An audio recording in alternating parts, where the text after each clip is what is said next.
¿Qué hay detrás del caso de Edith Guadalupe? ¿Por qué se ha complicado tanto? ¿Realmente fue el vigilante? ¿Fue él solo? ¿Qué pasó del 15 al 17 de abril cuando desaparece Edith y lamentablemente es encontrada muerta, asesinada en este feminicidio? Vamos a platicar de todo lo que ha sucedido en las últimas horas porque comienzan a soltarse varias perlas que sin duda alguna tendrán que ser rebatidas, que tendrán que ser cuestionadas y tendrán que ser debatidas con mucho sustento y con muchos argumentos. Acusaciones por muchos lados de una presunta red de trata y por supuesto algo que no se nos debe de olvidar jamás, una acusación por parte de la familia de que hubo petición de dinero por parte de un integrante de la fiscalía para hacer su trabajo. ¿Cómo están? ¿Qué dicen? Buenas tardes. Gracias por acompañarnos aquí en nuestro espacio de entrevistas. Espero que hayan disfrutado ya de Expiatorio con Ricardo Valderas y Dolores Delgado, como siempre poniendo el dedo en la llaga en materia de espionaje y otro tipo de temas tecnológicos que hoy por hoy son fundamental conocer. Al ratito a las 3:30 lo invito a que vea nuestro canal de análisis al gran periodista Ignacio Alvarado hablándonos de fondo de la disputa por el gas, la guerra por el gas allá en el norte de la República, particularmente lo que pasa en la cuenca de Burgos y la región de Texas. No olvidemos a las 5 a Sósimo Camacho con esta denuncia, investigación que hace relacionada con la corrupción en Radio UNAM. 6:30 llega Luis Guillermo Hernández abordando la reunión de la presidenta Sheinbaum en Barcelona. Allá estuvo Luis Guillermo y tiene todos los pormenores. 20:30 Josefa Galván y el cuento de la criada se puede volver realidad en la actualidad. ¿Qué tanto se ha avanzado precisamente en la involución de los derechos? Y cerramos 22:30, por supuesto, con el querido Fabrizio Loruzzo, 21:30, perdón, Fabrizio Loruzzo, con el tema de los desaparecidos. Así que ahí tiene usted. Gracias por acompañarnos en nuestros dos canales. Siempre es un gusto que usted así lo haga. A ver, vayamos con la información que se ha venido dando a conocer en las últimas horas, que me parece que es fundamental como tal para ir hablando y sobre todo promoviendo o profundizando, ¿no? Efectivamente todo lo que ha estado sucediendo, que me parece que es algo importante de no dejar de lado en toda esta discusión. A ver, primero le doy le doy a conocer la información oficial. La Fiscalía General de Justicia asegura que la imputación por el feminicidio de Edith Guadalupe en contra de Juan Jesús N. está respaldada por indicios biológicos y hallazgos periciales que lo vinculan directamente con los hechos.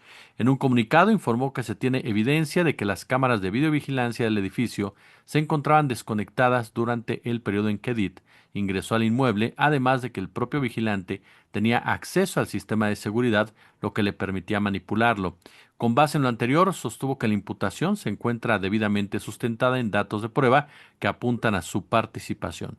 Señaló que estos elementos serán fortalecidos con pruebas adicionales derivadas de actos de investigación en curso, así como confrontas genéticas una vez que se cuente con la autorización judicial correspondiente.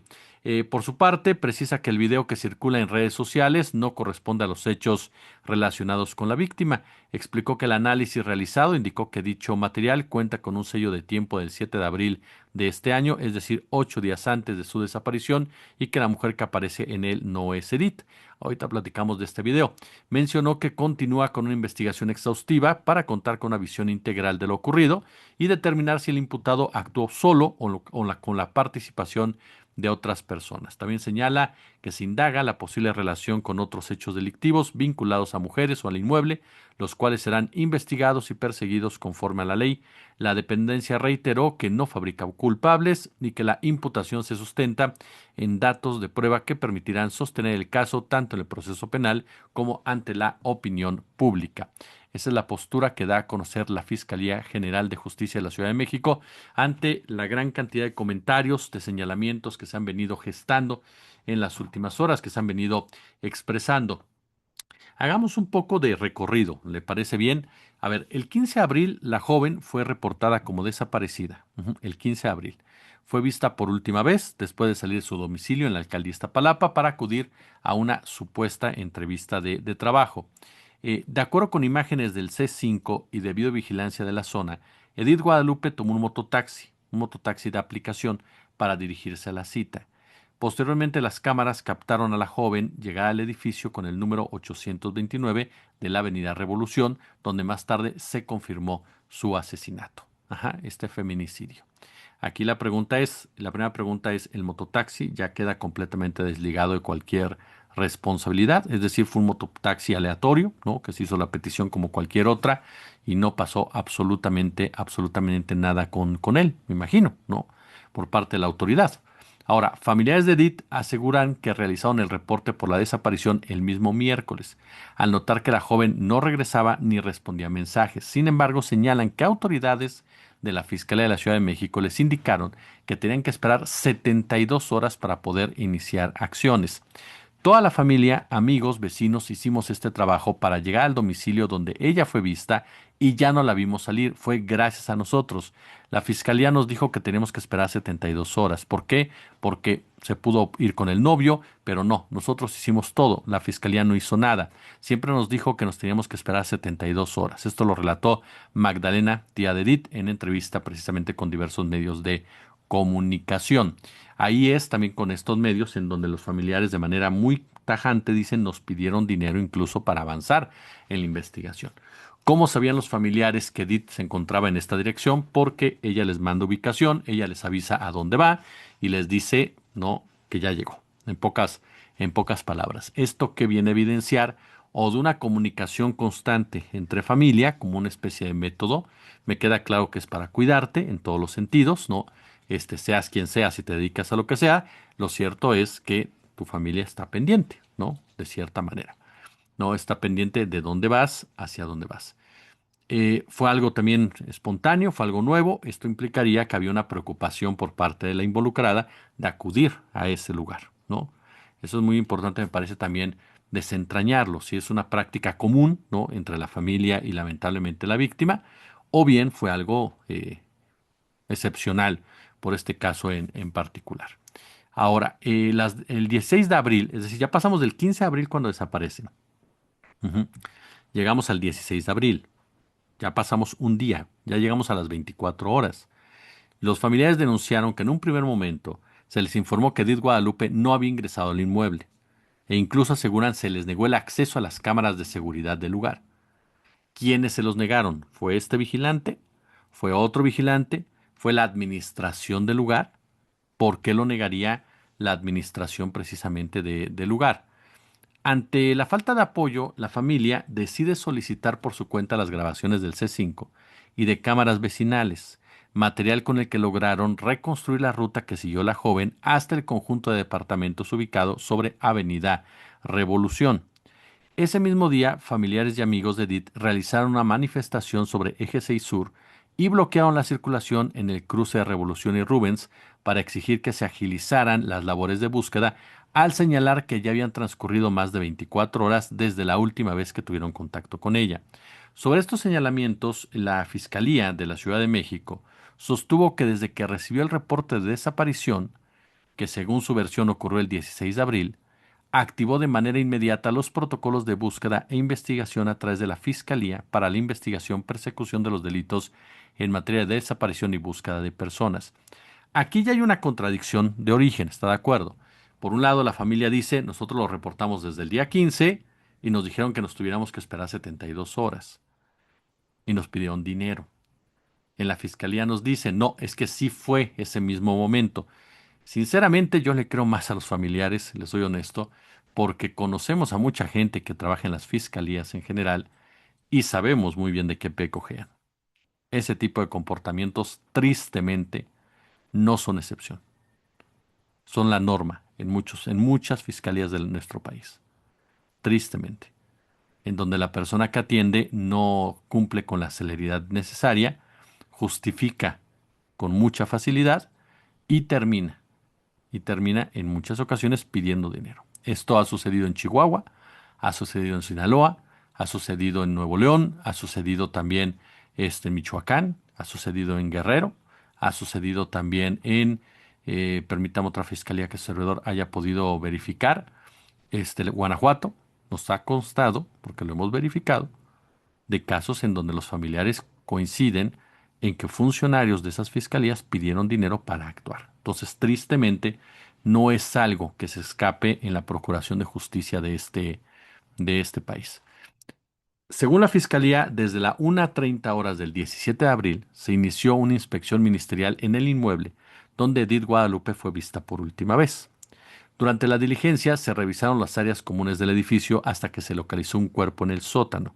Fue hasta las 5:30 de la mañana cuando peritos comenzaron con el procesamiento del lugar y del cadáver, el cual fue encontrado debajo, de un montículo de arena, y horas más tarde la fiscalía confirmó que se trataba de Edith Guadalupe Valdés.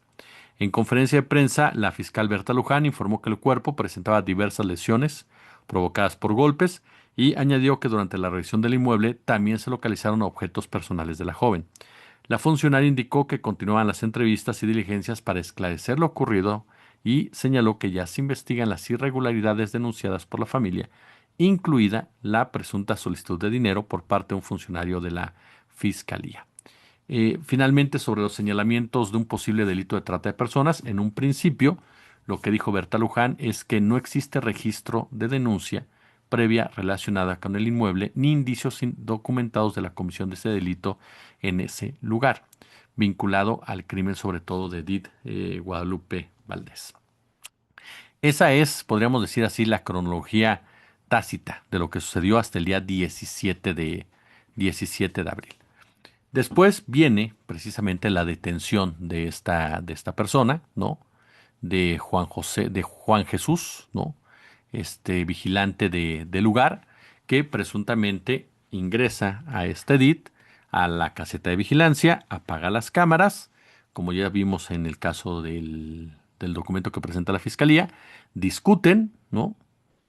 Según la declaración de este personaje, y entonces la mata, la asesina. Las razones de la discusión, se maneja el tema del dinero, pero bien a bien, públicamente no se ha sabido por qué discutían por dinero, supuestamente, insisto, supuestamente como tal. El hombre es detenido, ¿no? Y es señalado de ser el responsable de este crimen, de este feminicidio. Aquí surgen otras preguntas. Si él supuestamente la mata el día 15, ¿no? ¿Qué pasó con ella del día 15 al día 17 cuando le encuentran muerta? Perdón por la pregunta tan burda, si quiere usted tan bruta. No quiero ser insensible, simplemente es preguntar, ¿qué pasó ahí? O sea, ¿por qué este hombre 15, 16, o sea, todo el 16, no escapó si ya la había matado? ¿No quería despertar sospechas? Digo, mataste a alguien. Mantenerte en el lugar es el peor error que puedes cometer. ¿Cuál es el papel de la administración del edificio? Porque en ningún edificio, al menos que su servidor conozca, el vigilante tiene tanto peso y tanto poder. Sí maneja las cámaras de vigilancia, obviamente, pero de ahí a poder manipular un cuerpo, esconderlo, quedarse el tiempo ahí que fuera necesario. Él se quedaba todo el tiempo, es decir, él vive ahí. O sea, es otra pregunta que yo hago. Él vive ahí, o sea, él vive y duerme ahí, y por lo tanto, por eso, pues está todo el tiempo ahí. Aún así, reitero, tuvo bastantes horas como para saber lo que obviamente había hecho y tratar de escapar en un momento dado. Puede parecer una pregunta absurda, pero me llama mucho la atención. Ahora, ¿qué más ha salido en materia informativa? El abogado de Juan Jesús dice que él tiene golpes, que tiene miedo, ¿no? Como tal, que bueno, dijo su cliente se encuentra golpeado, no quiso prácticamente hablar, fue lo que dijo el diputado. Eh, Permítame. Juan Jesús N., encargado de seguridad, señalado de asesinar a la joven Edith, utilizó un arma punzocortante para agredir a la joven de 21 años, herida que le quitó la vida. Esto lo da a conocer los resultados de necropsia en el cuerpo, que arrojaron que la lesión fue a la altura del pecho, lo que ocasionó una perforación en el pulmón y una hemorragia interna, contaron fuentes ministeriales. Tras concluir los estudios, el cuerpo del estudiante de turismo fue entregado a sus familiares, quienes le darán el último adiós. Y Juan Jesús N., le reitero, fue detenido con órdenes de aprehensión, según lo que se ha dado a conocer al respecto. ¿No? Eso de entrada. hay un punto que es importante señalar en este marco. Eh, el proceso forense se extendió por cerca de 5 horas. 5 horas. El velorio de Edith Guadalupe se realizó en su domicilio en la alcaldía Iztapalapa, en cuyo exterior se colocó una lona amarilla y se cerró la circulación para recibir a las personas. El velorio se llevará a cabo de manera privada. Se empezó a llevar a cabo el día de ayer y parte del día de hoy. Los familiares de Juan Jesús, ¿no? Su madre, entre estos, afirmaron tener pruebas que comprobarían que él no fue el responsable y acusaron que es acusado como un chivo expiatorio. Señalaron que el joven habría sido amenazado por autoridades para aceptar la culpabilidad del caso. Los familiares explicaron que Juan Jesús apenas llevaba 3 meses como vigilante en el lugar. El 17 de abril se presentó a trabajar a las 8:30 horas. Ojo con este detalle. Se presentó a trabajar a las 8:30 horas.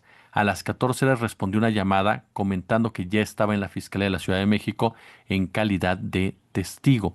Me llama la atención algo. Si él se presentó a trabajar a las 8:30 horas del 17 de abril, el cuerpo estuvo ahí desde el 15 todo el 16 y nadie se dio cuenta. Digo, esto puede ser indiferencia, por supuesto, a las personas, ¿no?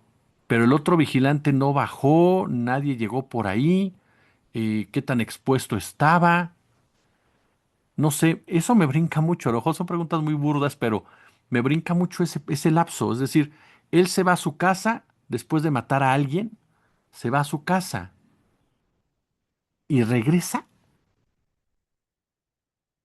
¿O es un asesino demasiado, ¿no? O no entendió lo que, no sé, ¿por qué regresarías al hecho de un lugar donde tú mataste? A lo mejor para tratar de desaparecer el cuerpo, no te dio tiempo en un principio y vas, regresas de la forma natural y tratas de desaparecer un cuerpo, o porque tú no lo hiciste, aunque sepas quién lo hizo. Porque si tú no lo hiciste y sabes quién lo hizo, te ves obviamente en la necesidad de regresar, porque si no te va a ir peor a ti. Ahora, esto se puede resolver en la cuestión, obviamente, sí, de confronta genética, ¿no? En donde puedes darte cuenta, si hubo un enfrentamiento entre ellos, como se ha dicho, pues en las uñas, ¿no? De la víctima en este caso, por ejemplo. Pero me llama mucho ese lapso como tal. Me brinca mucho ese punto. A lo mejor es un absurdo, le reitero lo que estoy planteando, pero bueno, la familia de Juan Jesús afirma tener un video del circuito cerrado del inmueble ubicado en la alcaldía Benito Juárez que comprobaría su inocencia. El abogado Julián Octavio González solicitará una duplicidad del término constitucional para incorporar dicho video al caso. El litigante afirma que no existen pruebas suficientes que vinculen a su cliente en el feminicidio, además de que encontraron signos de que Juan Jesús fue golpeado, por lo que tendría contemplado meter un protocolo por tortura. Digo, que el abogado nos diga, ¿no? Obviamente, que el abogado nos diga que su cliente es inocente, digo, eso es una obviedad. No va a salir a decir mi cliente es culpable. O sea, es una obviedad. Todo esto se va a tener que confirmar y se va a tener que comprobar y se va a tener que sustentar de un lado y del otro. Y está el punto central de los celulares. Sin duda alguna, los celulares aquí van a jugar un papel determinante, determinante. ¿Cuál fue la comunicación que tuvo y con quién por parte de Edith Guadalupe? Ajá. ¿Con quién se quedó de ver? ¿Quién fue el que la llamó? ¿O con quién fue que se llamó? ¿A con quién se mensajeó? ¿Por qué se mensajeó? Todo ello la fiscalía debe de tenerlo ya en los celulares. Y los familiares me parece que lo más sano es que tuvieran acceso precisamente a esa comunicación, si no es que ellos ya lo saben, para que explicaran qué fue lo que pasó en ese momento. Ahora, a mí me queda muy claro un punto. Eh, la versión institucional ha sido 2 veces desmentida. Por un lado, por las familiares de las víctimas, de la víctima, quien abiertamente denunciaron negligencia y denunciaron extorsión. Ahora también por los familiares del presunto responsable. No hay espacio, no hay lugar para la impunidad en este caso. Se la está jugando su propia credibilidad a Fiscalía. El hecho de que se haya vuelto tan público, que incluso haya habido filtraciones, pone a la Fiscalía precisamente en el ojo del huracán. ¿Por qué? Porque, insisto, hay dos posturas, las familiares de la víctima y del presunto culpable, que están desestimando la versión de la autoridad. Puedo entender que en el segundo paso sea una lógica defensa, pero que desde el primero te hayan acusado ya está embarrando tu investigación. Ya tu credibilidad ya no es tan sólida. Y menos, perdón, se los dije ayer, a mí sí, cuando detienen tan rápido a una persona de un estrato social bajo, yo dudo de inmediato. Yo sí dudo. Y sí tiene que ser una confronta y una comprobación de pruebas durísima, porque lamentablemente en este país, sí, sí, sí, sí se fabrican culpables. Esa es la realidad. Y sobre todo personas de clase baja. Esa es una realidad y no lo podemos negar. No dudo que haya gente muy honesta, no, no dudo que Berta Alcalde sea una persona honesta, pero lamentablemente hay mucha gente en las bases de las fiscalías que no lo es y que sí fabrican responsables para salir del problema. El propio papá de Edith Guadalupe le exigió a la fiscalía que no se castigue a un chivo expiatorio por el feminicidio de su hijo. Dice que la joven fue quien compartió la ubicación del lugar al que acudió, reiteró el papá, ojo con esto, el papá reiteró, acudió a buscar trabajo. Que eso es muy importante señalarlo, no la postura del padre. Ahora, han salido otro tipo de informaciones que también en un momento más se las comento con todo gusto, ¿no?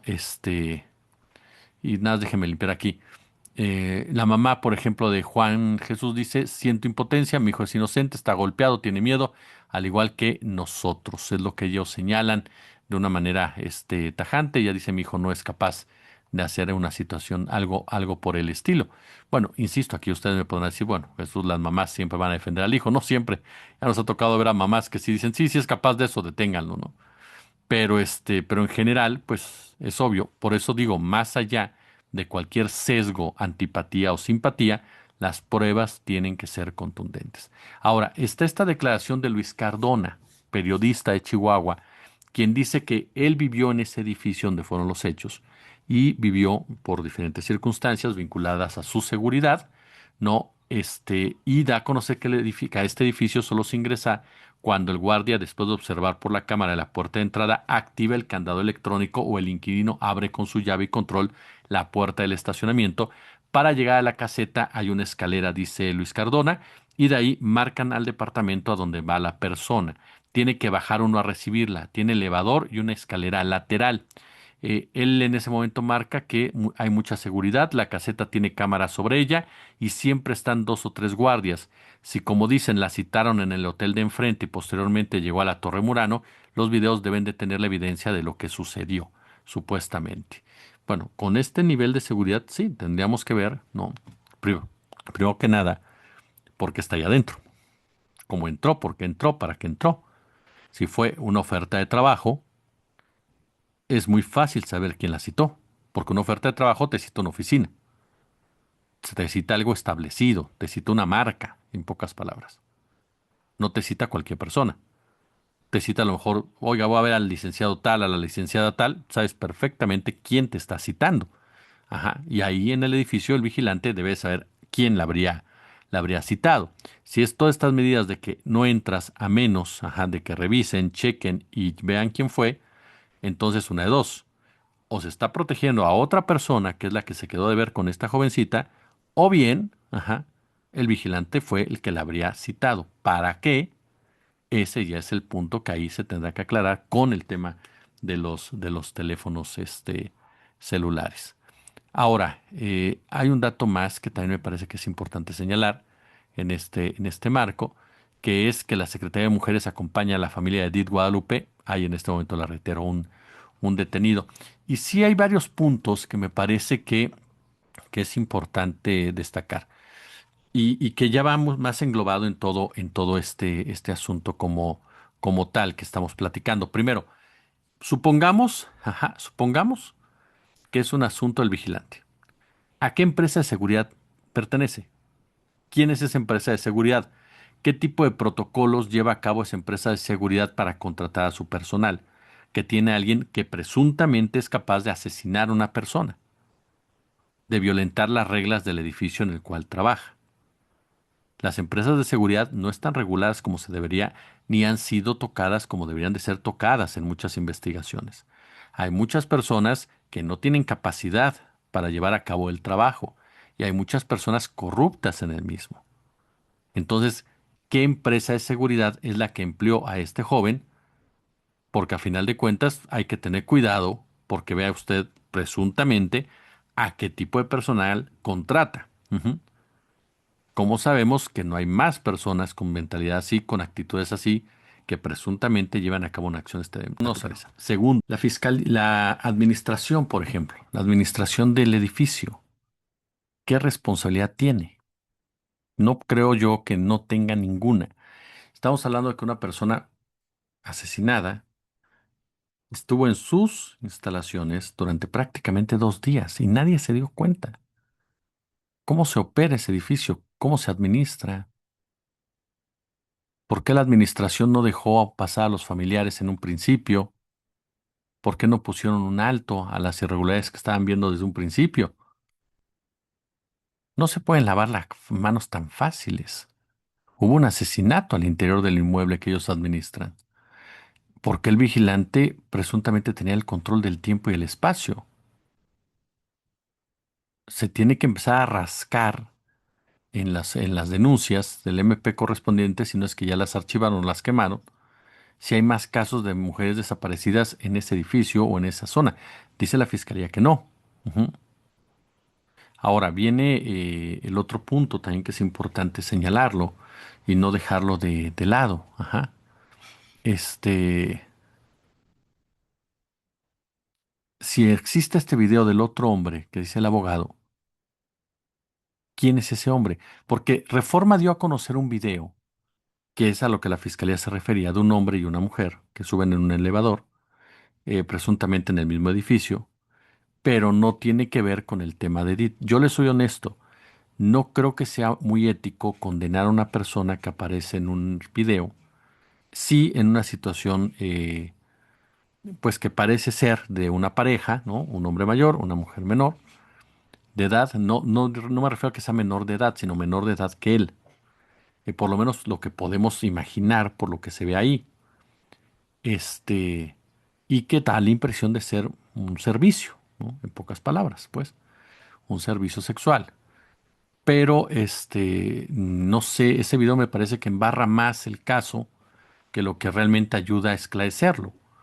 Si la intención de ese video es hablar de una trata de personas, pues creo que hay otras formas más periodísticas de poder desarrollar una investigación al respecto que un video en el cual no es de la fecha, no está vinculado con un caso, y si se busca sentar un precedente, pues entonces ahí más que otra cosa tendría que servir para ello, tendría que empezar a jalarse para saber si otras jovencitas han ido a ese sitio. Insisto, ahora, este hombre que aparece en el video presuntamente ya declaró y ya comprobó que él no estuvo ese día en el edificio como tal, pero creo que ahí el punto clave es ese, saber si ha habido más casos de jovencitas que lleguen a este lugar y por qué llegan a este lugar. Si llegan al hotel que está enfrente, por qué se mueven a este lugar, ¿no? Este, hay personas que dicen, y también que se sepa quién es este tipo, ¿no? Porque puede ser alguien que esté siendo protegido. Había una versión de que era un exfuncionario de Nuevo León. Yo no estoy tan convencido que sea. Les soy honesto. Viendo las imágenes, fotografías, no lo estoy. Prácticamente le diría que no es, ¿no? Pero sí me llama mucho la atención ese punto. Y obviamente, ¿no? ¿Qué dice el celular de Edith? Ese va a ser clave en todo ello. Eh, Porque a final de cuentas, ¿no? Eso es lo que nos va a ayudar a entender de qué se está tratando. Ahora, para mí, y le soy honesto, de por sí el caso ya es lamentable, o sea, el feminicidio es brutal como tal, y esa es la prioridad y lo más importante. Pero hay un tema ahí que no podemos dejar de lado, y que es la acusación de las familias. Esa acusación de la familia de que se les pidió dinero es algo muy serio y aun cuando ya haya la separación de cargos, me parece que comunicacionalmente lo primero que se tendría que haber hecho era dar pruebas, sanciones y firmeza en torno precisamente a ese punto en particular, ¿no? Como tal, ¿no? Este, sanciones mucho más contundentes. La separación del cargo me parece muy poco, muy, muy poco, le soy honesto. Entonces, para mí sí me parece que la fiscalía puede decirnos, oye, no, pero son manzanas podridas cuando la sanción no es tan contundente, no alcanza, o sea, no alcanza eso para explicar una situación de este tipo. ¿Por qué? Porque lo que dejen claro es que no importa si la joven le avisó a los papás dónde iba, no importa si la gente ya hizo toda la construcción del caso, si no hay voluntad por parte de los que están responsabilizados de cuidar a las personas y de enfrentar estos casos, ajá, de nada sirve todo lo demás. Aquí entonces, y eso ayudaría a entender un poco más lo que está pasando en este caso, incluso es preguntarse e investigar por qué no actuaron estas personas desde un principio, por qué pidieron dinero. ¿Fue simplemente la corrupción clásica que lamentablemente se ve en muchas fiscalías, o efectivamente sabían que algo pasaba en esa zona y decidieron no actuar? En cualquiera de las dos, la investigación va a ser determinante. Lo que es muy importante también es no irnos de repente volar, volar, volar por la imaginación, claro. Digo, yo me pongo el casco de aluminio sin problema, pero siempre con sustento, ¿no? Porque a final de cuentas me parece que hay que esperar cómo se va desarrollando esta investigación, qué más datos vayan saliendo, porque hace falta más sustento. La fiscalía, insisto en lo que les dije al principio, la fiscalía tiene frente a sí un tema que va a golpear directamente en su credibilidad y que para sortearlo tiene que ser sumamente transparente, tiene que argumentar muy bien, extremadamente bien, tiene que escuchar a los familiares y tiene que sancionar de manera contundente, que marque un precedente de que esas prácticas no se pueden llevar a cabo al interior de esta dependencia. Tiene que haber mucho, pero mucha claridad en este caso, porque el gobierno de Clara Brugada es un gobierno feminista, es un gobierno social, ¿no? Entonces, es un caso que golpea directamente en la esencia del mismo. Y por lo mismo, se tiene que llevar a cabo una investigación hasta donde tope y se castiga a los responsables que se tenga que castigar. Porque, ojo, si cometían un error de inculpar a alguien que no lo es, uff, cuidado. Cuidado porque sinceramente de ahí no te levantas, ¿no? Entonces sí se necesita muchas pruebas en ese sentido, mucha claridad, mucha claridad y mucho sustento como tal. Y creo que tienen las herramientas suficientes con el celular, con las declaraciones de las familias y conforme vaya desarrollando todo de una manera sumamente clara. La trata de personas es una realidad en esta Ciudad de México, como lo es en varias partes del país. Lamentablemente, el riesgo por falsas vacantes laborales en redes sociales también es una realidad. Y muchos grupos criminales las están utilizando en Facebook, en WhatsApp, para captar a mujeres jóvenes, para explotarlas sexualmente. Ese es un hecho real, ajá. Y no es algo nuevo. No es algo nuevo que me digan, acaba de surgir. No, no, no.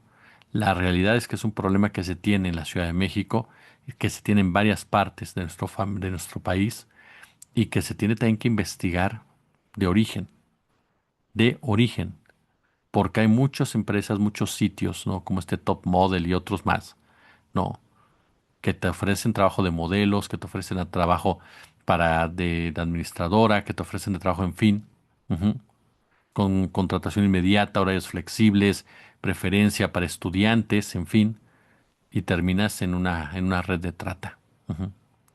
Entonces, sí existen estas redes y se tiene la autoridad se tiene la obligación por parte de la autoridad de buscarlas y combatirlas, aunque haya corrupción policíaca, que la hay en ese tipo de cosas. Pulgares arriba, como siempre un gusto, como siempre un placer.